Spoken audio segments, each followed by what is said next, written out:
Hi there, I'm Olivia and I'm one of two Learning and Development Compliance Administrators within the L&D team at NHFT, and I'm autistic and I have ADHD. I always knew I was different, but I didn't know why or how. From the age of 5, I felt I didn't fit in, and going through my teens, I felt everyone else had a handbook of life with directions on how to navigate the world, whereas I felt mostly confusion and then isolation. From age 12, and after years of trying to cope through self-harm, I was diagnosed with depression aged 18 and told I had social anxiety. When I was 21, I had what I now know to be an autistic shutdown that left me with long-term suicidal ideation. My neurodivergence can turn a sad episode into a huge situation and results in me not being able to regulate my emotions and can lead to a meltdown or shutdown. At this time, I was under the care of the crisis team in Bedfordshire and was misdiagnosed with borderline personality disorder. This happens to a lot of women who are autistic. The BPD diagnosis was removed by a psychiatrist once I was given the autistic diagnosis. I was diagnosed with autism in October 2021 after experiencing burnout in my job role prior to joining NHFT. It caused me a lot of stress and eventually I became ill. People noticed I was working differently as my traits became amplified. I wasn't the happy, smiley, bubbly character anymore, and my stress and anxiety levels were visible in my outward appearance. My husband had noticed I had some autistic traits previously, but once the burnout became severe, they became worse. I used to sit at my desk and felt like everything inside me was screaming because I was so overwhelmed. I would cry uncontrollably, the muscles in my arms would tense up, and my legs would kick under the desk in a painful spasm. I didn't understand what was going on. I had no control over my body, and it was really scary to experience. People would look at me and say, "You're in a professional environment and it's not acceptable to have a tantrum," when in fact it was a meltdown due to sensory overload.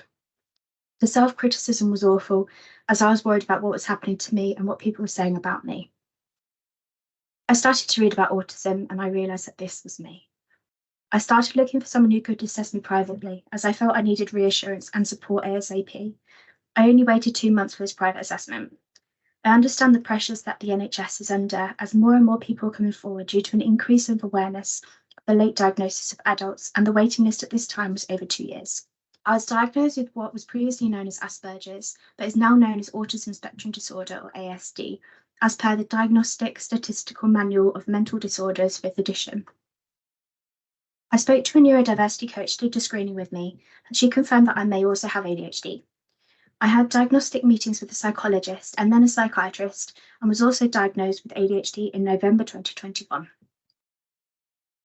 At the time of my diagnosis, I was working for a different company who didn't support my neurodivergence, which led to me applying for a role with NHFT, and then I joined the Learning and Development team in December 2021.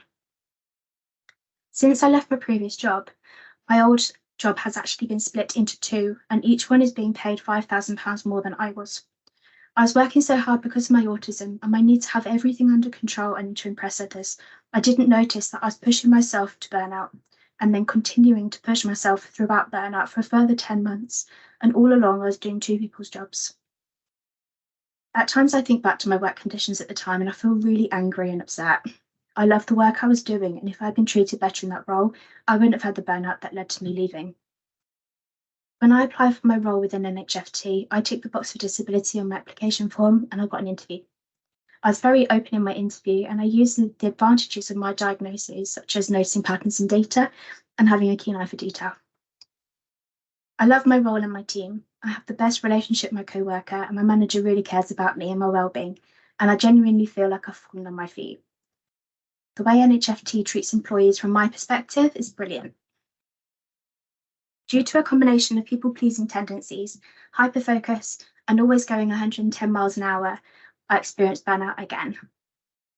With hindsight, I can spot the early stages of my most recent burnout from June 2022, escalating to severe burnout by October 2022, which led to almost 7 months long-term sick. I returned to my role in May 2023 as a different version of my previous self. I am now more aware of how my brain and my nervous system work, and the importance of taking things slow and steady. It's a battle within myself on a daily basis to force myself to go slower, work on one thing at a time instead of trying to juggle 3 things at once, and realising it is more important to look after myself and my well-being so I don't lead myself straight back into a burnout. Throughout my absence, I had several meetings with Occupational Health and Stronger Together as an NHFT employee, and then I had regular one-to-ones from the Autism Advice Service and the ADHD Advice Service as a patient. I had weekly sessions with an ADHD and neurodivergence coach, which was funded through the DWP Access to Work service, and referred myself to the DWP Maximus Employability Service for bi-weekly support before and then during my return to work. Although I was receiving a lot of support from others, I was only able to do this by dropping all of my responsibilities, including work, food shopping, and cooking family meals, leaving the house for everything other than appointments, and re-establishing what my priorities were. When I first went off sick, I was like a walking zombie. I wasn't able to function properly, and I became a shell of myself. I needed to allow my body and my nervous system time to recover, so dropping all responsibilities was my first step to remove as many things from my life that could cause me any stress or worry. Autistic meltdowns and shutdowns were a daily occurrence, and my husband became my carer. I needed time and space to be able to learn about me, how my brain works, and understand my nervous system before I could start living my life properly again. Otherwise, I'd end up burnt out and back at square one. I tried many times to start doing more, but each time I'd end up shutting down, which is a sign that I'd overdone it. It forced me to be patient with my recovery and to realise that the recovery process isn't linear, it's more like a corkscrew. Little by little I recovered, and sometimes it took weeks to recover only a small amount, but nearing the end of my sickness absence from work, my recovery was increasing slightly each day. Returning back to work in May 2023, I made the decision to reduce my working hours from full-time down to 18 hours a week over 3 working days. I now realise the importance of taking care of me so that I can not only do my job well, but also be there and be present for my family. When I was working 5 days a week, I would spend the weekend recovering from work to then start all over again on Monday morning. By working 3 days a week, I'm achieving more in my life while taking things easy and having the time to rest and recover to avoid pushing myself to another burnout. Being neurodivergent isn't easy. I've had to spend a lot of time grieving for a life that I always wanted, that I now know I wouldn't be able to have. I always wanted to progress my career, and it's taken my absence from work to realise that my tolerance to stress is a lot lower than what I would have liked it to be. And to protect myself from future burnout, I'd need to feel comfortable with the idea of lower levels of responsibility and therefore lower levels of stress. I have to fight the urge to go 110 miles an hour and the urge to have many tasks on the go at one time.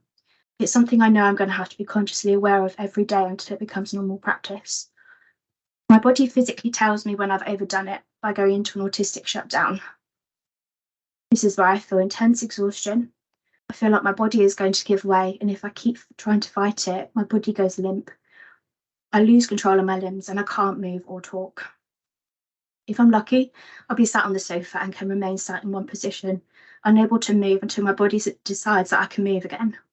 I can't talk, I can't open my mouth, I can't move my hands or my fingers. I am able to blink and move my eyes around, and I'm able to think clearly, but I'm forced to wait. My body at this time feels like a vessel. I'm trying to move my arms, but nothing happens, no matter how hard I try. I can respond in my head to questions asked of me, but I can't open my mouth to verbalise anything. I'm sat waiting for it to be over. Sometimes it can catch me off guard, and I don't quite make it to a safe place, and my legs give way and I collapse on the floor. There have been many times where I've shut down, and I'm in a position that causes me pain, but I can't do anything about it. I can't move to make myself comfortable, and I can't ask for help or let anyone know how to help me.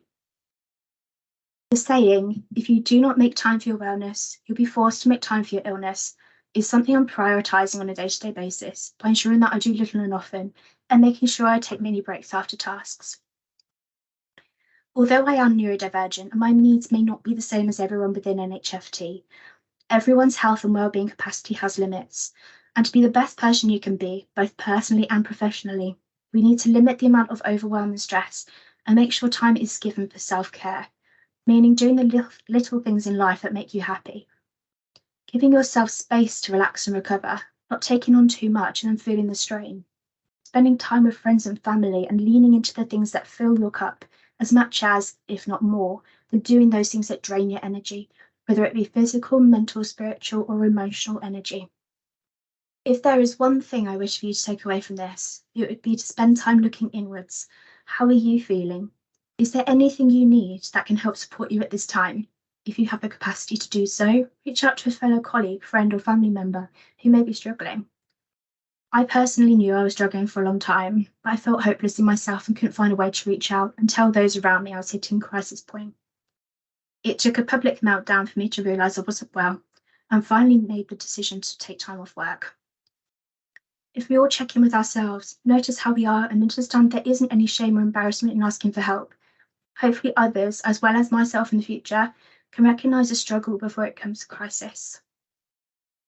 Finally, having the opportunity to understand why I act the way I do, why I feel the way I do, and why I interpret the world the way I do has made an enormous difference to my mental well-being. And I hope any colleagues who find my story resonates with them can find the strength to reach out and get the support they need. I'm very happy in my role within NHFT, and I'm always very open about my disability, which I hope will encourage other people to seek help and talk to their team members as well as their manager about any support they need to allow them to do their job well. Thank you for listening.